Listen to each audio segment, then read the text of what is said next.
I was 10 years old when I was put on a plane to fly across the country and live with a father I'd never met before. The few things I knew about him, which my social worker had told me, was that he was a veteran and he lived on the other side of the country. Social services had a hard time finding somewhere to place me after her death.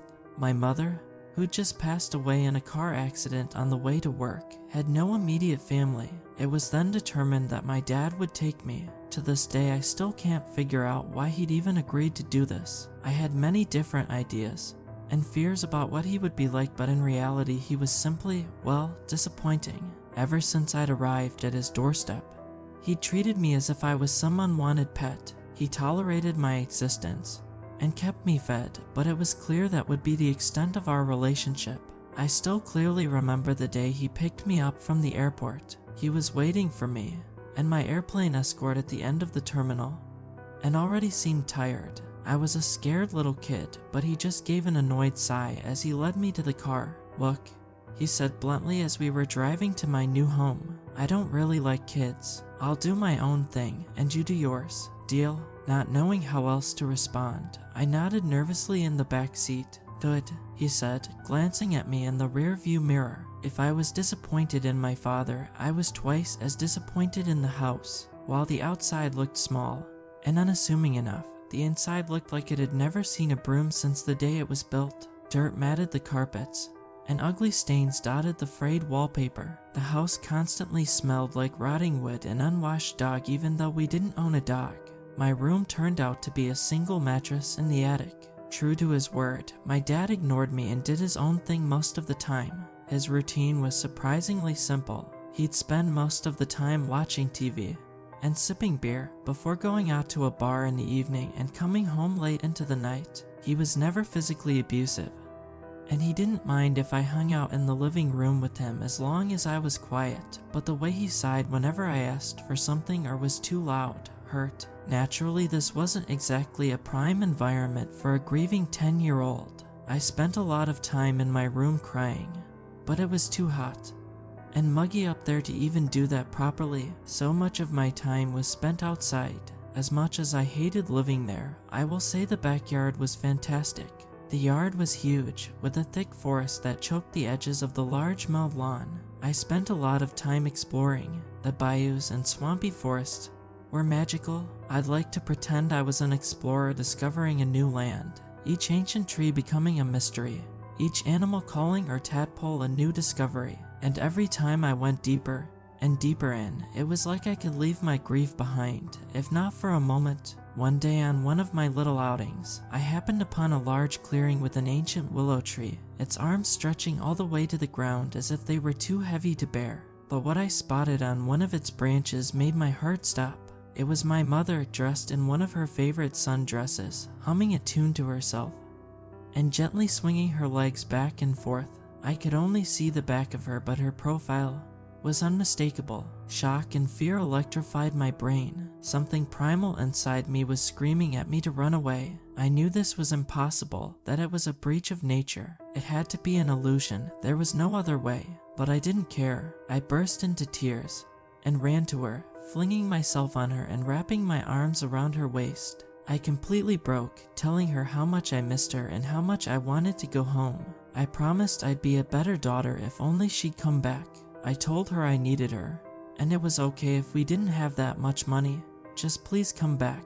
She petted my hair gently as I bared my soul to her. Despite the situation, I cried so much and fell asleep.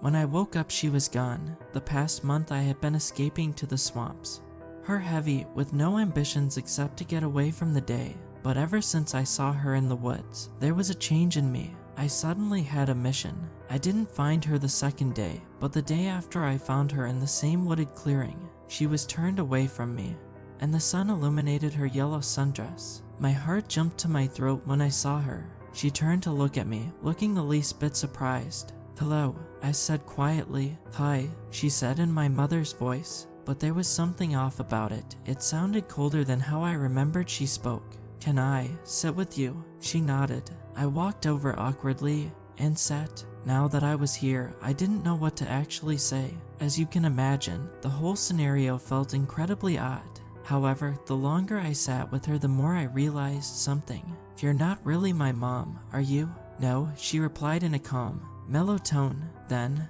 who are you?" Silence lapsed between us. She stared off into the distance with an unreadable expression. I tried a different question. "Then, do you have a name?" She was quiet for so long that I didn't think she would respond when she answered, "Sarah." "All right then, Miss Sarah." I began asking her more questions, but she either didn't reply or her replies were short and slow. Instead, I started to talk about myself, if not to ease the awkwardness of it all. We talked for a good minute. Or rather, I did the talking before the light grew dim and the forest started turning to twilight. I eventually decided to go home, but before I left I asked if I could visit her again and she agreed. I knew visiting a mystery woman in the swamp who looked like my dead mother was, well, a dumb and dangerous idea, but I couldn't help myself. This wasn't the type of thing I could just ignore, and it wasn't like I could tell my dad about it, so despite my unease I kept visiting. My fake mom, or Miss Sarah, wasn't the only interesting thing that happened that week. I went downstairs one morning to find my dad and a stranger talking in the living room, packing bags for what looked like a hunting trip.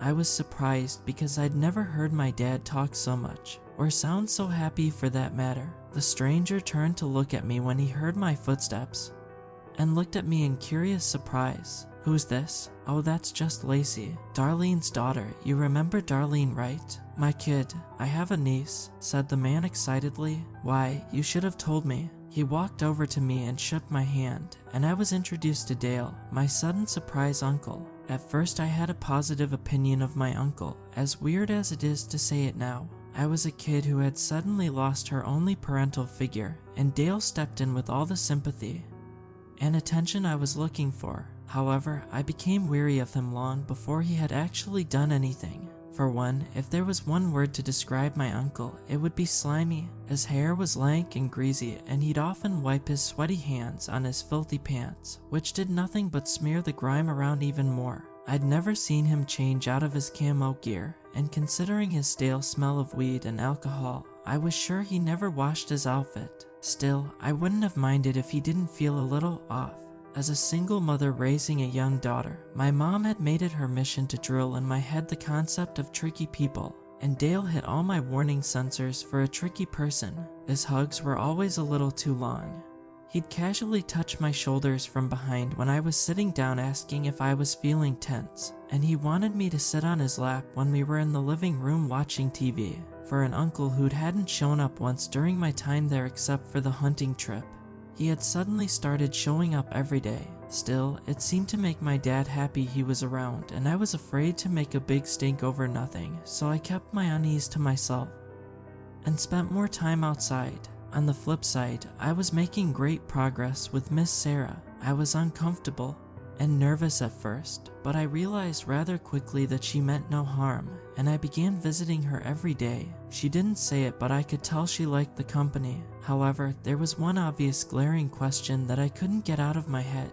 "Why do you look like my mom?" "To hunt." "What do you mean to hunt?" "Yes." I didn't get it. "Are you hunting me?" She gave the faintest of smiles. "No," she said, "you aren't something to hunt." "Then, can you please stop looking like her?" She seemed surprised. "You do not like it?" "No, because, well, you aren't her," I said with a big sob. "I know my mom died. I'm not stupid. But every time I see you it makes me think of her. Like I can almost pretend it's really her. But you're not her, Miss Sarah. You're not. I'd rather you just look like you." She sat there quietly as I sniffled. "I see," she said simply, and then the strangest thing happened. My brain felt hazy, and I stared into space, and then a moment later I snapped back to normal. I looked over at Miss Sarah only to see that instead of my mother in a yellow sundress, it was a woman of an undeterminate age in an old tattered dress. Her skin and hair were dark, and while she now looked quite different from my mother, she still had the same quiet, unreadable look in her eyes. "Is this what you really look like?" "You're pretty," I said. She smiled and patted me on the head. Meanwhile, things were getting increasingly more suffocating at home. Dale practically used Dad's home as his own now, and he liked to come over when Dad was off to the store to babysit, which made me increasingly uncomfortable. Still, I think I could have put up with it if it wasn't for what he did next. Even years later, I still remember crystal clear When it happened, Dad was out doing who knows what, and like normal, I was by myself. On that particular day, I lay slouched on the couch, watching TV with the rotating fan pointed towards me, and all doors open, trying to escape the muggy summer heat. I heard the sound of tires spitting up gravel and saw a familiar red pickup truck pull into the driveway through the window. A moment later, Dale walked in, 2 large plastic bags in his hands. I sat up and he gave that familiar rat-like smile. "Hey, sweetheart," he said. "Hot as hell, eh? I guess. Well, turn that off. And look what I got you." Curious, I did what he said and walked over to him. He was kneeling on the floor and focused on digging out something inside the plastic bag. After a moment, he pulled out a tiny wad of fabric and handed it to me. I unfurled it and realized it was a bright pink doll shirt with the words baby stenciled on it in glittery silver. I looked at him confused, but he just grinned at me excitedly, expectantly. "Well, try it on." "This," I said in disbelief. It was at least 2 sizes too small, and the end of the shirt wouldn't even cover my belly button. "It's too small. It's supposed to be like that. Come on, it's what all the girls wear these days. But if you don't like that, I have other things you can try on. Look." He started rummaging through the bags and pulling out items one by one. My stomach dropped as he laid them out on the floor. There was a skimpy sailor outfit with a skirt way too tight with a matching heart-shaped garter, shorts that bordered on looking like underwear, a couple risque looking dresses, some crop tops, and of course various types of underwear that he made sure to express were specially handpicked by him. "So, what do you want to try on first?" "None of it," I said staunchly, nervousness flaring in my gut. "Oh, come on, don't be like that." I spent a lot of time backing up, picking these out. "Just try on something." I kept denying, but Dale kept insisting. I tried to hold out, but Dale was getting more and more forceful with his urging. There was an undertone of aggressiveness to it that scared me, and my nerves were threatening to swallow me. "Okay," I said meekly, just wanting to get this nightmare over with. "Excellent." I looked over the collection and picked out what I deemed to be the most appropriate looking item, a red wine spaghetti strapped sequin dress. I turned towards the direction of the bathroom when Dale grabbed my arm. "Where are you going?" "To the bathroom." "No, you're going to put it on here." "What?" "I want to see you put it on, so I can make sure you are putting it on properly." We broke out into an argument again, but this time Dale was out of patience. His tone flared right up into that angry undertone again, and he started shouting and waving his arms in an agitated manner. "Put on the dress. Put on the dress. The underwear too. I want to see you put it on." I shook in place, sobbing and gripping the dress as he increasingly grew angrier and angrier. "What's going on here?" Dale's head whipped around to see a concerned and confused looking dad standing in the doorframe. Neither of us had heard his car pull up, but a sudden sense of relief flushed through me. Dale's eyes went wide. "I bought Lacey new clothes for school, and she hates them." "What? Is that true?" Dad said, looking at me. "And no," I managed to choke out. "I thought she probably didn't have a lot of clothes now since she moved, so I wanted to be nice and buy her some. But she hates them. They're not stylish enough for her." "Lacey," Dad barked, frowning. I wanted to defend myself, but it was like there was a large golf ball in my throat, and the words simply wouldn't rise. "Your uncle goes out of his way to be nice to you, and this is how you act." He began stomping over. "You're such an ungrateful." His tone trailed off once he got close enough to actually see the clothing laid out on the floor. His eyes widened, and he stared at them. Dale tried to hastily stuff them in the bag and quickly said, "I don't know what kids like these days, so I only got what the female clerk recommended to me. I just got what she said to get, but I don't really know what kids like these days, you know?" He gave a nervous laugh. Dad was quiet for a moment, then said, "Lacey, go to your room." His tone had lost almost all its previous anger, however. He didn't need to tell me twice, and I gratefully escaped. I don't know what Dad and Dale talked about, but I didn't see Dale for the next week. Dad seemed pretty depressed about it, but didn't talk about it, so I never asked. I gratefully regaled this to Miss Sarah. That had become our routine. I would talk and talk about whatever was on my mind, and Miss Sarah would listen. Sometimes she'd ask questions, and I'd answer, but she mostly just listened. I got the feeling that she didn't know much about the modern world, since most of her questions consisted of asking what things were, such as television or electronic fans, when they came up in conversation. Computers were especially hard for me to explain to her, and by the end of my jumbled explanation, I wasn't sure if she actually understood what I was saying or was just pretending to. I stopped asking too many questions about herself. However, she didn't explicitly say it, but I got the feeling she didn't like talking about herself, and any replies for when I did ask were usually short. A week and a half was all it took for my father to let Dale back over to the house. My father had pulled me aside and said, "Look, I know what your uncle did made you uncomfortable, but I think it was really all a big misunderstanding." He explained it to me, and he really didn't mean any harm. He just didn't realize it would make you uncomfortable since he just doesn't get kid stuff. He wants to apologize, so he's coming over tomorrow. My heart sank.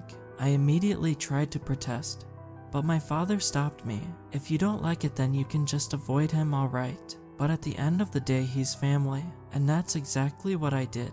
Apparently Dale came over the next day, but I didn't see him since I was outside until dark with Miss Sarah. I came home to find a stuffed cat plush with a bow on it on the table, a handwritten letter that said to Lace, "My sweetheart," beside it. I threw both in the trash. Dale continued to come over after that, and I continued to avoid him. The few times I did happen to run into him, he kept apologizing and trying to make up with me. I was polite to him so my father wouldn't get upset, but I always managed to slip away back to the forest. As much as I loved Miss Sarah, I still had many questions about her. She practically knew my entire life, but I knew next to nothing about her. Despite trying to avoid personal questions, I decided to just be forward about it. "How'd you end up out here, Miss Sarah?" I expected her to get mad or grow cold, but she never did. I wasn't sure why I was expecting that, since Miss Sarah had never gotten angry at me before. Instead of her usual terse replies, she began to talk more than I'd ever heard her talk before. She told me about her life way before. She told me how she used to live on a plantation way on the other end of the swamp. It was a long time ago, and she admittedly doesn't remember much. She just remembers it was a miserable place. However, she did remember how she died. The plantation owner's son dragged her into the swamp and sexually assaulted her, then beat her into a broken mess. I laid there for a long time then, she recalled, until the bugs began to eat away at my skin and my body began to sink into the earth. But my mind had not quite left, just slept. I lay dormant until bits of me began to slowly reassemble. Miss Sarah likened it to a broken mirror that had been glued back together. She was like before, but now fundamentally different. I didn't completely understand it, but I accepted it anyway. The next morning I was in the kitchen fixing myself some leftover corn dogs and thinking about Miss Sarah. She had made my life so much less dreary these past couple of weeks, and her story saddened me. I thought about what it meant to be family. She wasn't blood, but could we really become a family? A sudden jab pinched both my sides, and I shrieked, dropping the box of frozen corn dogs. I whipped around, and there stood Dale, looking down at me and smiling.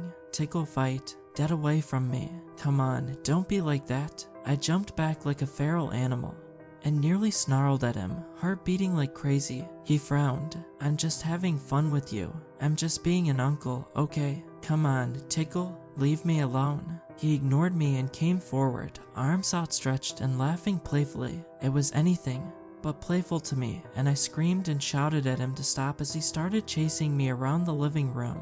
He just laughed at my cries and continued swooping at me until I shouted, "I'm telling Dad. I'm telling him what you're doing." He dropped his hands and looked annoyed. "I'm just playing. Come on, there's nothing wrong with it." He took another step. "I'm telling God, stop being such a brat. I'm just, get away. Come here." He swooped at me faster this time and grabbed my wrist before I could dodge him. He looked surprised. "Let go," I wailed, twisting helplessly. He watched me struggle for a few seconds, realizing I couldn't pull away from his grasp. Then he grinned. I bit his hand. He immediately yelped and retracted his hand, the sudden movement sending me sprawling to the floor. My bite was deep enough to make his hand start gushing with blood. His face turned to rage. He runt You stupid runt. He tried to come after me, but I was already halfway out the door, adrenaline pushing my legs as fast as they could. Come back, you ungrateful little girl. I sprinted blindly through the forest, tears blurring my vision. I didn't know where I was going, and I didn't care. I just needed to get as far away as possible. My emotions kept bubbling up to the surface, and I tried to drown them with my running. I ran for an indeterminate amount of time until I saw Sarah in the distance. I threw myself onto her and burst into tears, everything that had just happened exploding out of me. I'm sure she must have been surprised, but she took me and sat down with me, stroking my hair as I wept and rambled disjointedly. She let me hug her like that for a while, pouring my soul out to her. Oh Sarah, what am I going to do? He's going to do something to me soon. I know it. It'll be worse. I don't want to go back. I'm scared. Oh Sarah. She cupped my sniffling face in her hands and brought it up to hers, looking at me lovingly. It's time to go hunting. I didn't go back home until the dead of night. By that time Dale was gone. Thankfully, I didn't sleep well that night, and many thoughts swirled fitfully in my mind. The next morning, I came downstairs to see my father and Dale watching TV together in the living room. Dale's eyes followed me as I went to the kitchen to make myself some cereal. Mornin', he called out naturally to me. Morning, I said, considering Dad didn't scream at me first thing in the morning. And the fact that Dale was wearing a long-sleeved shirt even though it was the summer, it seemed that he hadn't mentioned our little fight to Dad. I guess it would be more trouble than it was worth to try and twist what happened and make it seem like it was my fault again. He probably was afraid Dad might hear my side of the story this time. Either way, it worked in my favor. I took my bowl and plopped down on the recliner. Dale looked surprised. Usually I ate in the kitchen and left as soon as possible, wanting to spend as little time as I possibly could near him. I paid Dale no mind and pretended to be interested in the TV. I took a bite of my cereal. I could barely taste it. After I finished my cereal, I slunk off the couch, put my bowl in the sink, and casually walked outside, taking a few steps before leaning against the side of the house. It was a good spot. It was far enough away that I could have a private conversation without Dad hearing from inside, but close enough he could still hear me if I shouted. A minute later, I heard Dale get up, mumbling something I think was about needing to take a piss. He walked outside and spotted me, a slick smile growing on his face. Anxiety plunged into my stomach. If I scream, Dad will hear me. Hey sweetheart, what you doing out here? I swallowed. Hey Dale, nice of you to join us in the living room this morning. I looked over at the hand of his that I bit. The bite mark wasn't fully hidden by his sleeve. He noticed me looking and put his hand up to his chest. About yesterday, I know. I'm sorry, I blurted. What? I'm sorry, Dale. I knew you were just playing. I shouldn't have done that. It was wrong and I'm sorry. He looked surprised, but then his smile grew wider. It reminded me of a cat after it's caught its prey. Oh sweetheart, it's alright. I forgive you. No, it's not. I know I was wrong to do that. I should have been more understanding. It must have hurt, right? It hurt a lot, it really did. I couldn't even sleep last night cause of the pain. Did you know that kissing a boo-boo makes? I cut him off. I want to make it up to you. I made you a gift. It's special. Are you babysitting tonight? Of course I am. Good. I'll give it to you then. The gift. You can't tell anyone about it, since it's special. Not even Dad. It's a special surprise. Only for you, you know? And you'll have to wait till it's dark for it. You understand? I was terrified he'd notice how off my voice sounded, but instead he just nodded, eyes lighting up in understanding. His grin grew wider, and he looked me up and down. I wanted to scream, but I held it in. That's wonderful. I can't wait, sweetie. As the sky started turning into a wash of orange and red like clockwork, Dad got up and stretched, ready to head for the bar. Be back, he grumbled, grabbing his keys. Have a good time. Here, treat yourself tonight. Dale pulled out some cash from his slimy jeans and handed it to him. Dad smiled. Thanks, Dale. Disgust filled my stomach. I'm sure Dad thought Dale was just being a kind older brother, but I knew his real intention. He wanted him gone as long as possible for tonight. He walked Dad out and waved him off as he left for the bar, then came back in. The look he had when he came back and made me want to run right then. and there, he was grinning from ear to ear, looking as if he was finally about to eat a piece of dessert he'd been saving for a while. "Sweetheart," he cooed, coming closer to me, like a panther slowly zeroing in on his prey, positioning itself for the pounce. "Sweetheart," I jumped up from the couch. "Your present. I need to give your present." I nearly shrieked, trying to subdue the panic in my voice. "It's outside. Remember, in the woods, I told you. We need to go out and get it." He stopped, looking amused. "Alright then, sweetheart, if you want to do it that way, I'll play ball." He quickly grabbed my hand, forcing his fingers to interlock with mine. I resisted the urge to yank it away. "Lead the way," anxiety coursing through my insides. I led him outside and we started heading towards the tree line. Unfortunately, however, the yard was long and Dale was impatient. As we walked, he started rubbing his thumb against the backside of my hand. "Can I have my present now?" he said, yanking me back as we were almost across the yard. "No," I said, yanking forward. "Wait, we're almost there. I have to get past the tree line. I have to get the tree line." Sarah warned me that her domain only reached as far as the tree line. "I want my present now," he said, continuing to grab at me. "Please," I said, the panic now clear in my voice. "Don't be so difficult." His tone was demanding. We struggled right at the edge of the yard, and our steps grew fewer and fewer. Terror enveloped me, and tears sprung from my face as I twisted helplessly. Just as Dale grabbed my hair, I heard it. It was the sound of my mother's voice singing. The tone was low, unearthly and beautiful, an old rendition of a nursery rhyme my mother used to sing me as I fell asleep. Sarah, in the form of my mother and dressed in her old flower dress, stood a few yards away. The light of the now rising moon illuminated her figure through the gap in the trees, making her look ethereal. Dale stared at her transfixed before letting go of my hair. Then his face erupted into the most disgusting smile I have ever seen. "Hey there, sweetheart, what you doing out so late?" he said. But he wasn't talking to me. He was staring at Sarah. Sarah didn't respond, just continued to quietly hum her beautiful tune. "Does your mommy know you're out here so late? Sweetheart, where are your clothes?" He took off his shirt and eagerly started walking towards her. "Put this on, sweetheart. It's chilly. How old are you? It isn't safe for you out here, you know. Come here, don't worry. I'll help you." He wrapped his arm around Sarah's waist. Sarah grabbed his arm and started leading him into the woods. Before she did, however, she looked back at me. Her brown eyes shone almost gold in the moonlight. They were cold, predatory looking. Her face looked inhuman and feral. It sent shivers down my spine. As close as we were, right now I felt as if she could seriously harm me if I approached her. It was time for me to leave.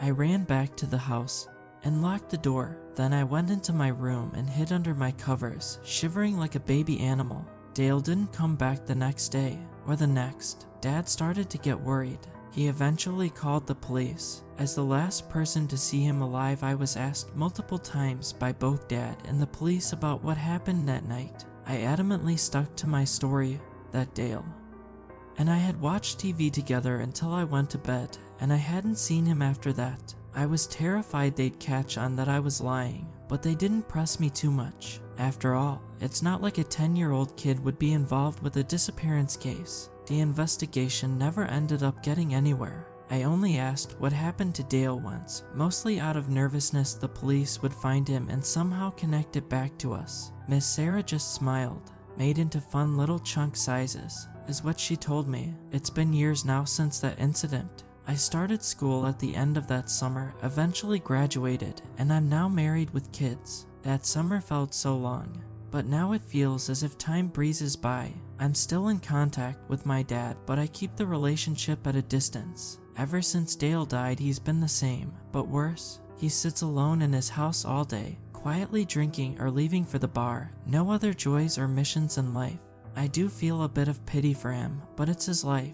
As for Miss Sarah, we still keep in contact regularly. My family and I live on the opposite side of the swamp, so my husband and kids get to see her fairly often. When I first introduced my husband to her when we first got engaged, I was quite nervous, but he accepted her existence pretty well, and she his. That's when I knew he was the one. Usually I bring a picnic basket, and we all have a nice lunch together while the children play. Just like when I was little, I liked to tell her about my day and she still listens, quietly and contently, as Sarah may not be my mom, but she will always be my family,